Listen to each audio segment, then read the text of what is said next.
Welcome to Wellness Rebranded. We know there is so much conflicting health and fitness advice out there. And you're tired of the wellness fads, endless diets, and impossible standards that make you feel like nothing you do is ever enough. You're ready to tune into your mind and body and feel empowered around health. We're the Healing Trio, here to help you redesign your relationships with food, fitness, and yourself. I'm Elizabeth, registered dietitian and certified intuitive eating counselor. I'm Maria, licensed mental health therapist. And I'm Tara, personal trainer. Together, we're changing the narrative on health away from diet culture, hustle culture, and toxic positivity and towards healthful self-care. So grab your water bottle, get ready to laugh, learn, and grow. And let's start rebranding your wellness journey. Welcome back to another episode of Wellness Rebranded. We are super excited. We have a special guest here today. His name is Jonny Landels. He is an anti-diet fitness coach. Jonny is a former diet culture obsessed fat loss coach turned intuitive eating coach and HAES advocate. He spent years fighting his own body and believing that he just needed to be more disciplined and motivated to maintain weight loss long term. A couple of years ago, he started learning about disordered eating and intuitive eating and slowly pivoted his coaching, retrained, and he's not looked back since. He now helps clients break free from food and body obsession and end their constant mental battle with food while using strength training to help them fall in love with exercise again. So Jonny, welcome. Thanks for being here. Yeah, thank you for having me. It's an honor. So can you just start off by telling us a little bit about your story? It sounds like there's a lot there that can be really interesting and relatable for people and how you got to this space today. Yeah, sure. I mean, I'll try and keep it as brief as possible because this part has been known to kind of drag on. So to provide some context, like I'm 33 right now, and I can remember my obsession with my body very much starting around the teenage years, and it was probably due to having parents who were both bigger people, and my mum was constantly sort of on and off Weight Watchers, and my dad would just go along with whatever was going on, right? Because she would cook all the food. They ran their own business together, and so what my mum would do would be like sort of like housewife / work in the business, and then but my dad was just like office based all day. And I can kind of distinctly remember when mum was on different Weight Watchers stints, if dad was like really hungry, he would definitely be like secret eating like crisps and chocolate and things like that. So like there was a lot of that vibe in my house. And unfortunately toward my 15, 16 years old, my dad got quite unwell, and we didn't realize for a while that it was actually due to a very overactive thyroid. And then unfortunately, because of the combination of that, as well as like the stress around work and things like that, my dad actually passed away. He had a heart attack when I was 16. Oh, so sorry. At that time, everything was all, I mean, it still is. Everything's very lifestyle related around that kind of condition, right? Like, he was only 47. What if he took care of himself better? He'd lost a lot of weight with his thyroid condition, but his normal weight before that was a bigger person. Mm-hmm. And so there was a lot of that chat around, if only he'd looked after himself more. And I think with me as a teenager at that point, who'd also been concerned about his size, I took that as well as the messaging from places like Men's Health and things like that to go like, I need to solve this problem, right? I need to be shredded, healthy, and all the rest of it. And it's really bonkers because when I look back at pictures of myself around that time, I was relatively like straight sized. I still am straight sized. So the fact that I ever thought that I was fat is bonkers. And it just goes to show how kind of like lost within it I was from my like that whole era. Anyway, I got very obsessed with the gym and fitness and things like that. And I bounced around from different like diets that I'd see in Men's Health. And through uni, I didn't really obsess too much, but I did have some weight cycling through my university years. So I'd kind of like be at the gym and eating really well in the summer holidays. And then at uni, I'd be drinking beer and partying and, doing all those things. So I could kind of see my weight cycling as a result. And I found that to be a lot of my own personal discipline. And as I got to the end of uni, I found CrossFit. And with CrossFit, I sort of fell in love with it straight away because throughout my teenage years, I had been playing rugby to quite a high competitive level. And when I stopped playing rugby at university for various reasons, I didn't really have any other competitive outlets. And then CrossFit came along. And CrossFit then was a kind of perfect storm towards more of a physical obsession with my shape. And that was combined with me also doing a degree and a master's degree in musical theatre. And they're quite key because not only in musical theatre can that be quite bodily obsessed, and there was a lot of comments about my body shape and size made there. But when I was living in Wales, which is where I did my master's, I also got a part-time job at a like sports nutrition shop. Mm-hmm. And the sports nutrition shop was run by a former competitive bodybuilder who also coached all of the competitive bodybuilders in all of Wales. And there were a lot of jokes made about how fat I was and how out of shape I was and things like that. So that encouraged me to get a diet plan from the owner. And that was one of those like 6 meals a day, eggs and vegetables, then chicken and vegetables, chicken and vegetables, chicken and vegetables, rice cake and protein shakes, and then like to finish like cottage cheese, like that. And it was like that every day with one cheat day a week or whatever. Like that was my first entry into that. And that kind of coincided as well with CrossFit and the kind of paleo diet and the sort of eating clean type of vibes. Yeah. So that was a lot of my life for my early to mid 20s. When I then was in my mid 20s, I was taking CrossFit a lot more seriously. My musical theatre career had kind of died before it began in London, and I'd found myself coaching CrossFit full time as a way to make a living. And because I was coaching CrossFit full time, I'd thrown myself into competitive training regimes, so like 2 sessions a day type of volume. But I'd never really been happy with how I looked. And again, it's ridiculous when I look back at myself at that time because I was like pretty cut, like, and so it just goes to show how much I was just not seeing that and being so self-critical. When I was 25, I hired my first nutrition coach, and this nutrition coach was a flexible dieting, macro counting coach. And through their guidance, I got unbelievably shredded, like the most shredded I'd ever been at this point. And that was then a kickstart for me to start coaching other people, because inevitably everyone was like, oh my God, how did you do it? Like everybody in my CrossFit gym was like, I want those results as well. And then that's when I started my business as it is today of coaching people. But it wasn't until sort of 2019, 2020, where I'd had my own journey of sort of weight cycling up and down from this point of being shredded. And I'd never got back to that stage that I was in 2015.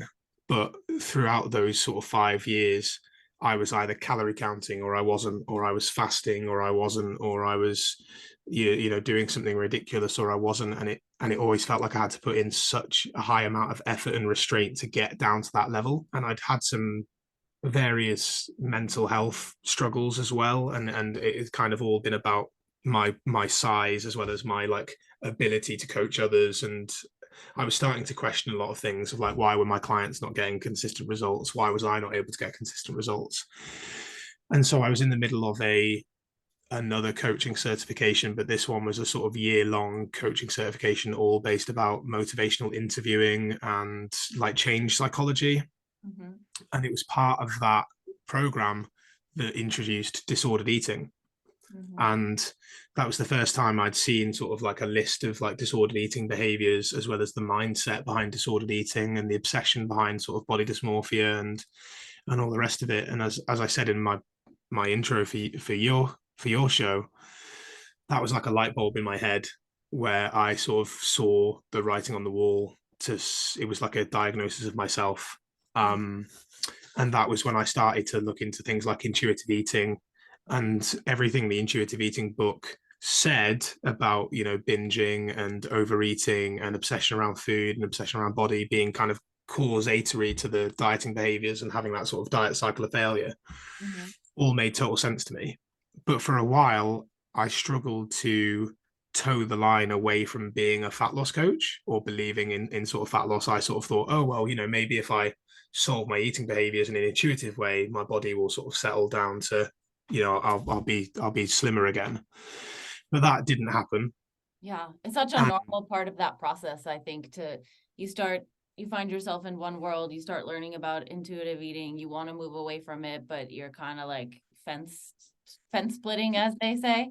Yeah, straddling the fence. Yeah, and it was very much that. And I think as well, because I built up a coaching philosophy around like losing fat and keeping it off for life, like it was something I was finding hard to let go of. Mm-hmm. And then it wasn't until really I read the Health at Every Size book Mm-hmm. that and looking at the research within the book and looking at the paradigm itself, and that was when I started to very much change my stance. And then I read a lot more books from other fat activists as well, just about the real case of body diversity. And it wasn't until I really threw myself into those cases that I started to change my stance in my business and change my personal stance and change my stance online. And as I said, now I'm where I'm at today, where it very much is health at every size, intuitive eating. Let's free you from that kind of incessant mental and physical battle that you're having with food and yourself. So I said I'd keep that short, but I don't think I did. So You have a lot to share. That's good. like 16 years in like 10 minutes. Very relatable. I think a lot of people have a journey that, maybe they're not yet to the, I realize that I have disordered eating or body dysmorphia or that this isn't working for me. But up until then, and certainly for some people afterwards, is super relatable. Yeah.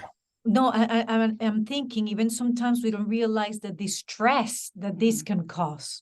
We are in the midst of all these thoughts and preoccupation with food and our body image, and we're in that tornado of events that we don't realize until you pause and maybe start questioning some of the things that are happening that is causing a lot of distress and that it affects your mental health, like you were saying. Yeah, massively. Yeah, because I've had several cases of depression, and when I look back at the time periods where they were, one of them was when I was just not living life sort of like by my terms, and I'd let a lot of things sort of happen that I wasn't happy with. But the other two times were very much a causal relationship to feeling out of control with food and seeing sort of my weight start to spike and seeing that in pictures and seeing myself as a failure for doing that, and having sort of slow periods of my business or clients not getting results, and then be going, well, I'm clearly, terrible at my job. And it was a shame spiral. It was very much created from the preoccupation with food and weight. Yeah. And that feels so relatable to me. Yeah. I've definitely traveled a similar path to this, even though I'm a big advocate of habits and behaviors, not body size, right? As we all are. I've lived in a larger body my entire life. So I've always kind of gravitated towards this. But of course, I started training 20 years ago. So that was the peak of let's be really skinny and have giant booties, everybody wanted that. So I kind of did that. And transitioning to what I do now was really challenging for me as well. Big fear of mine as well was starting to speak more about this on Facebook and Instagram and getting the kind of challenges and the comments back and the kind of, not the hate, that's a strong word, but very much the kind of arguments back and the rebuttal against such a change in stance. I found that quite difficult. I found it exactly difficult as well. And in a way, though, that mirrors so much. I mean, you're talking, both of you specifically, there's your personal journey and then your business journey and how different it can be, or how intimidating or scary to come out and shift your perspective publicly as it relates to your business. But that very much echoes what all of our clients are doing in their personal lives, right? They're trying to shift their focus on their bodies and health and what they're doing and how they're talking about it. And they may have people in their lives that they're scared or intimidated to kind of share that they now have a different perspective on it. We're intimidated by people who were like, well, she was just switching to this type of eating because she can't get herself skinny. Yes. I felt like that was a fear of mine, even though nobody's ever said that to me. I feel like people use it as a cop out, even though it's just fun. I mean, you said that nobody's ever said that to you, but I know for a fact that that's what people think, because I had a client actually recently join up with me who's a bigger guy, and someone who I've known since uni, actually, funnily enough. And he has kind of gone through a really similar yo-yo weight loss journey, CrossFit, not CrossFit type thing, similar to myself. But he even said when I first started posting about health at every size and intuitive eating, he was like, oh, that just sounds like it was created by someone who couldn't lose weight.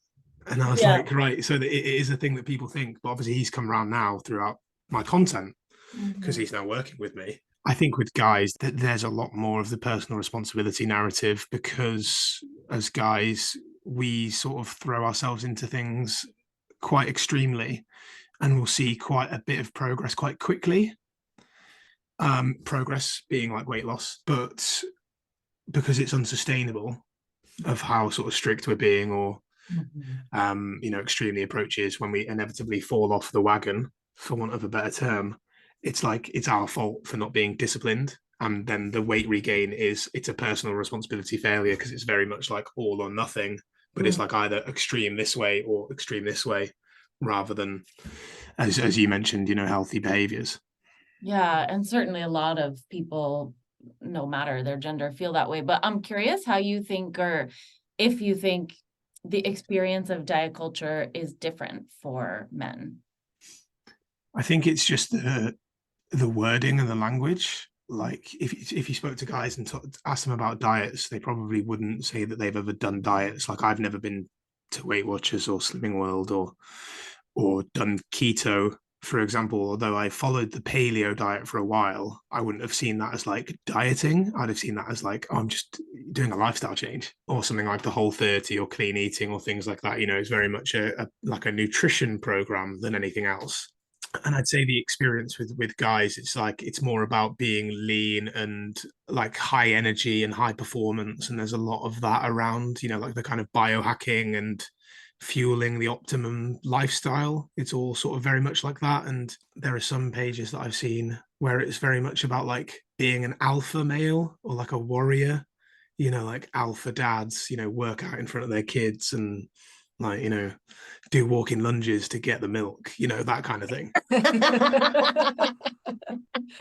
Wait, you guys don't do walking lunges to get your milk? Of course we Not usually.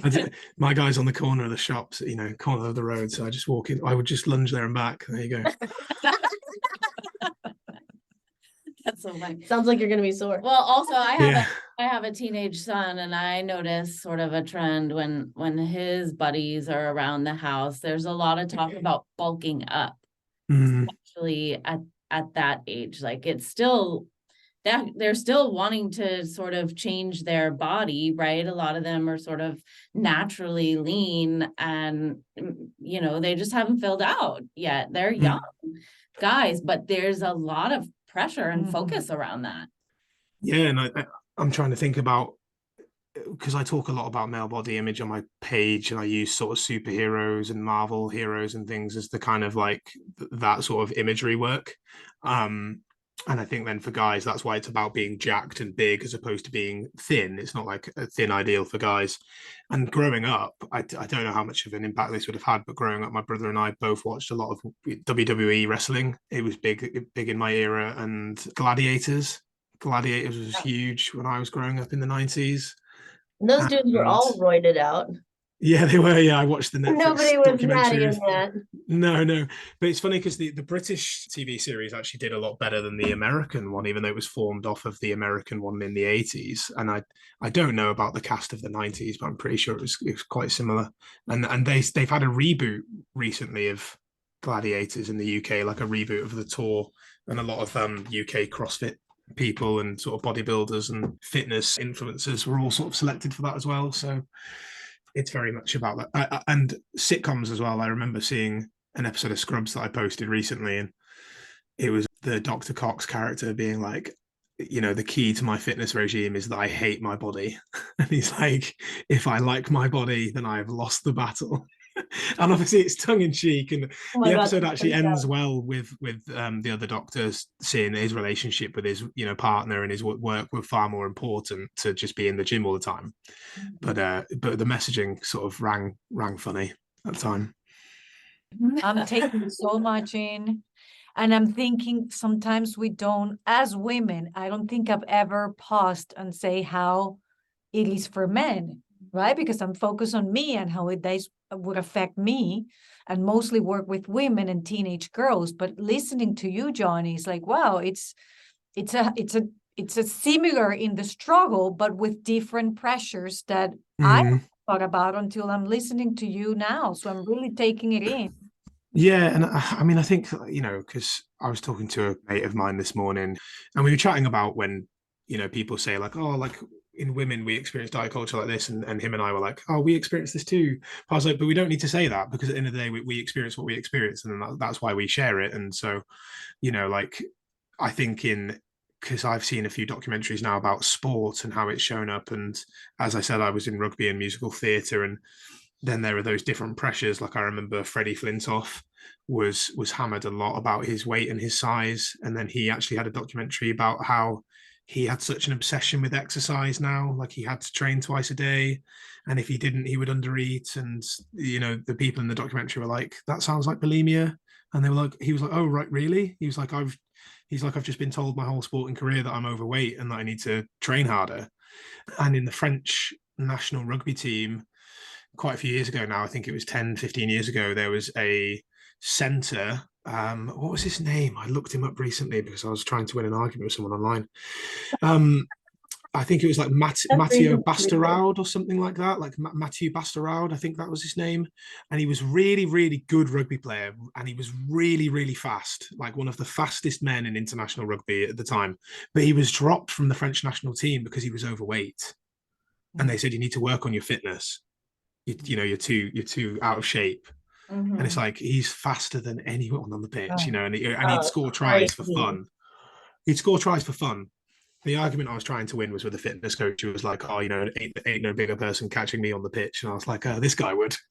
But anyway, yeah, it's like, it's a shame those kind of pressures come up, because then, you know, you read those stories growing up as a teen as well. And you're like, I remember being a teenager playing rugby and thinking, oh, you know, I'd be better at rugby if I was like thinner and better shape. But I was playing as a front row forward. So for people who know rugby, it's like you need to be a bigger person to do well in that position. And I did well in that position. So it's just insane how that kind of messaging breeds through. Well, the messaging is not based on evidence, and we've talked about that here before. Many of it has nothing to do with what is real, but we still feed all these thoughts and patterns that are not really based on, I mean, again, situations like your prove that the guy is running fast and he's fitted, but not to the eyes of people who are in in the power in that team. And I would hear it all the time as a CrossFit coach, you know, because in CrossFit, I don't know how accustomed you are to it, but in CrossFit, there's weightlifting, there's gymnastics, there's cardio. It's a combination of everything. And the kind of paradigm is like, be prepared for anything, because we'll just sort of throw anything at you, which means training for any competition is just ridiculously difficult, because you've got to be good at a lot of different things. And it's just like weightlifting for time, you know, like under circuit pressure type thing. But because of the gymnastics element of like pull-ups and muscle-ups, handstand push-ups, handstand walks, things like that, again, the paradigm was like, I'll be better at those if I lose weight. It's like, well, actually, you'll be better at those if you fuel your training effectively and you focus on your strength, not if you just try to be as small as possible. Absolutely. I'm not nearly as cool as like a French rugby player, but one time I was getting certified to teach a class called Les Mills Core. And it's basically like a 30-minute abs class that they do with bands. Like, it's challenging, but it's not ridiculous. And as part of the training, they made us do a 10-minute plank, which completely sucked and is also not based on evidence. Like, if you can plank for 10 minutes, probably you should do something harder to train your core for less time. But they actually failed me on my certification because I didn't, like, quote unquote, look fit, even though I could do the things. What? I didn't pass the certification to teach the class. Wow. I was told I need to work on looking fitter. I was like, how do you do that? I am fit. Right. What does that give you go to Lululemon and like freshen up, or that's bad, isn't it? Because that's then again where they think fitness is a look rather than fitness being a lifestyle. Cheers to diet culture, right?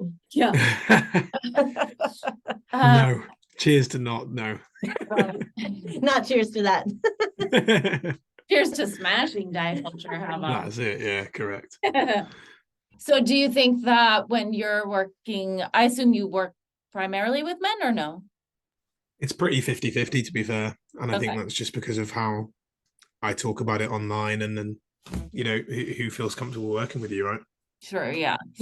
So do you think that men experience any particularly different challenges on the journey towards body acceptance then, or how you talk about it? Yeah, it's tough because and I wouldn't say maybe it shows up any differently, but it's similar to what I spoke about there with like alpha dad and warrior fitness and things like that. Like the messaging around the dad bod could be used a lot by male personal trainers who are targeting that diet culture messaging for men, or like we mentioned superhero. I've seen a couple of times being like, get your superhero body and things like that. And I think with guys, because certainly when I was growing up, there was teasing of my weight and shape that you then internalize, and if you still hold the personal responsibility narrative because of things that you've done that were strict in the past that temporarily had you in a smaller shape, you can kind of hold that own self-talk for yourself that's the same self-talk that your mates would have, just that you're fat, that you're lazy, that you're and fat in a insulting way, not as a descriptive way. Like I think somebody who I was working with the other day said, when I look at myself in the mirror, I just think you fat piece of shit type thing. And it's like, it's just really damaging levels of self-talk, but has been originated from lad to lad sort of banter, or even just downright being mean. I think I was doing a CrossFit workout one day, which involved running. And when you do running in a CrossFit gym, you have to just run around the area that you're in because they don't have treadmills in the gyms. And I was running around the block as part of this workout. And I remember two men like opening their car window and saying like, "Run, fat boy, run." And you just think, yeah, it's like that's the kind of thing that then men will like internalize their self-talk. Yeah, so crushing.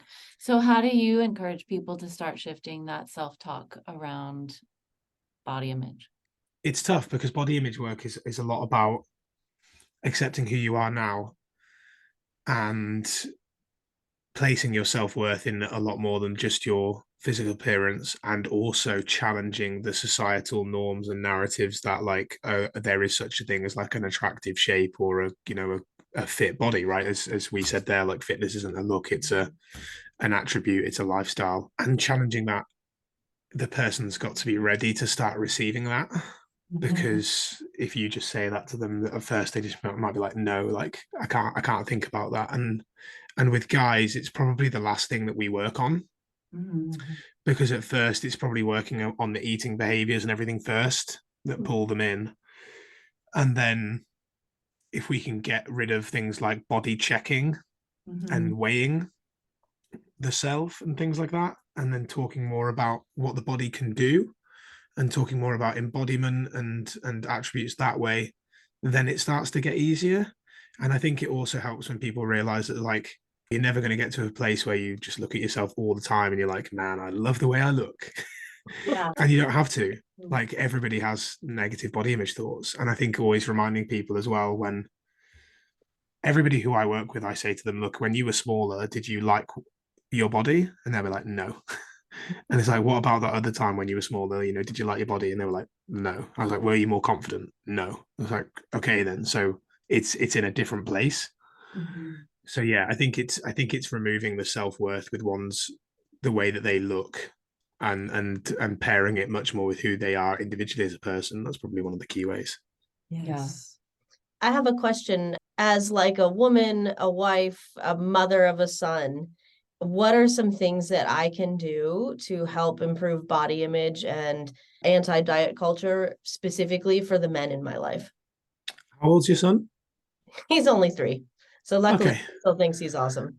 Yeah, well, and hopefully will do forever, because at least you're the role model in the family to negate sort of body shaming and mirror checking and all the rest of it, right? And I read a book by Charlotte Markey called The Body Image Book for Boys, and it's aimed at like preteen, teen age, but made for a really good read for me as an adult male, because that talks a lot about how much genetics plays a part, and self-care being many different things, and when exercise and eating can go into disorder territory versus when it's self-care and things like that. And I think it's just looking out. It's what she mentions is like media literacy conversations with these people and talking about how it might show up. And so, I mean, with your husband, you've probably had more chats about it, I guess, already.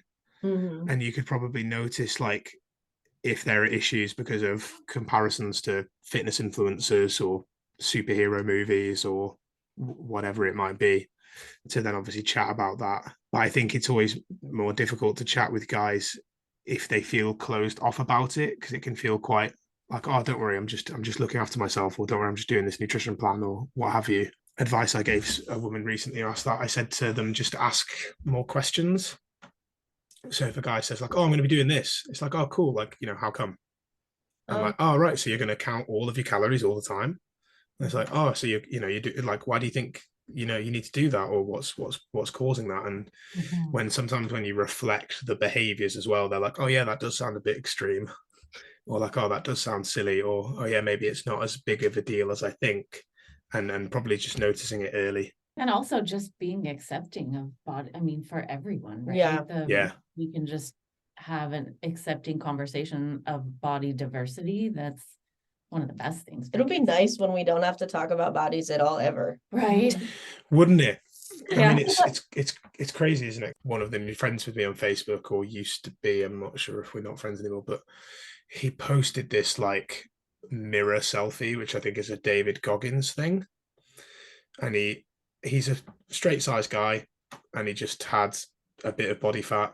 He was like, in his own admission, he was like, not really trained. I've been drinking a lot of beer, but he's like, but I'm going to get back on it, and I'm going to show you how easy it is, how you can still live your life and do it. And I was like, you're just going to return to the stage you were in when you were exercising a few times a week and like, not drinking beer all the time. It's not really the same thing. But in his story, he said about how he was on a family holiday, and when they were taking a photo, his wife was like, suck in because you look fat. And it's like, and he was like, that was what like made him realize that he'd like let himself go. And I was like, that would make me realize that I'd married the wrong person. I was like, I think you need to look deeper than your exercise plan. Yeah. Very good point. This feels like a good time to remind everyone. My favorite quote is that your appearance is the least interesting thing about you. So yeah, correct.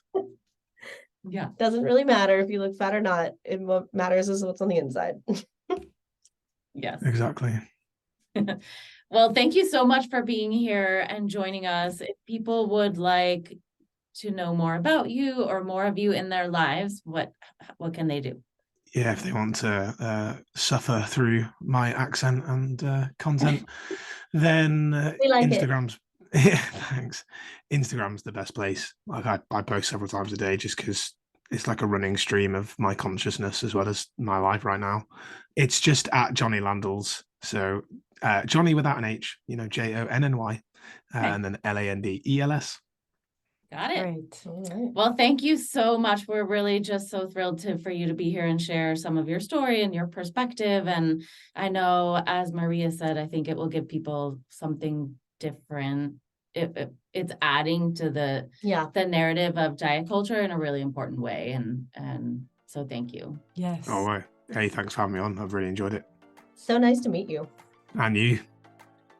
Thank you for listening. If you want to connect with me outside of this podcast, you can find me on Instagram at coaching_therapist. I'm Elizabeth. You can find me at Elizabeth Harris Nutrition or in my Facebook group, Health and Healing with Intuitive Eating. And I'm on Instagram and Facebook at Tara DeLeon Fitness. Guys, if you loved this episode or any of our other episodes, we would love it if you would leave us a review on Apple Podcast.